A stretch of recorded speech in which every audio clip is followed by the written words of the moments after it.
नमस्कार, आप देख रहे हैं न्यूज ब्रॉडकास्ट 24। मैं हूं आपके साथ अंजू भाटी। दिल्ली शराब घोटाले में डिप्टी सीएम मनीष सिसोदिया की मुश्किलें बढ़ती हुई नजर आ रही हैं।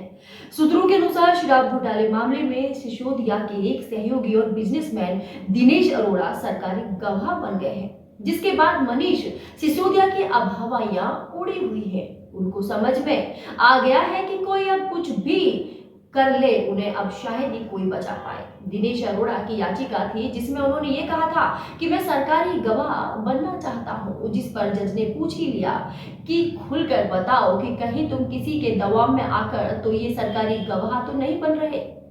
जिस पर दिनेश अरोड़ा ने कहा कि नहीं, मैं किसी के दबाव में नहीं आ रहा हूं, मैं स्वेच्छा से सरकारी गवाह बनना चाहता हूं। जिसके बाद कोर्ट के अंदर शपथ भी खाई थी कि जितने भी भ्रष्टाचार का जितना भी बड़ा कांड मनीष सिसोदिया और सीएम केजरीवाल ने किया है, इनके खिलाफ सारे सबूत मैं कोर्ट में पेश करूंगा। और उसके अलावा उन्होंने अपने ऊपर लगे सारे आरोपों के बारे में जो क्षमादान होता है उसकी भी याचिका दायर की है। दिनेश अरोड़ा के ऊपर भी 1 करोड़ रुपए के सीरियस चार्जेस लगे थे। 1 करोड़ रुपया समीर महेंद्र से लिया था और ये रुपया ये रिश्वत के तौर पर मनीष सिसोदिया को दे रहे थे।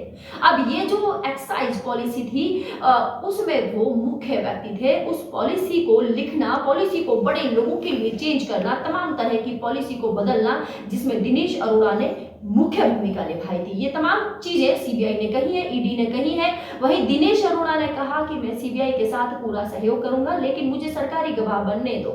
इन तमाम चीजों को सुनने के बाद जज एम.के. नागपाल जी ने गवाह बनने की अनुमति दे दी दिनेश अरोड़ा को, जिसके बाद मनीष सिसोदिया की मुश्किलें बढ़ती हुई नजर आ रही है। दिल्ली शराब घोटाला केस में सीबीआई ने 17 अगस्त को एफआईआर दर्ज की थी। एफआईआर के मुताबिक बड़ी रिटेल प्राइवेट लिमिटेड गुरुग्राम के डायरेक्टर अमित अरोड़ा, दिनेश अरोड़ा और अर्जुन पांडे सिसोदिया के करीबी थे। ये लोग शराब लाइसेंसियों से आर्थिक फायदा लेकर उसे आरोपी पुलिस अफसरों तक डायवर्ट करने में शामिल थे।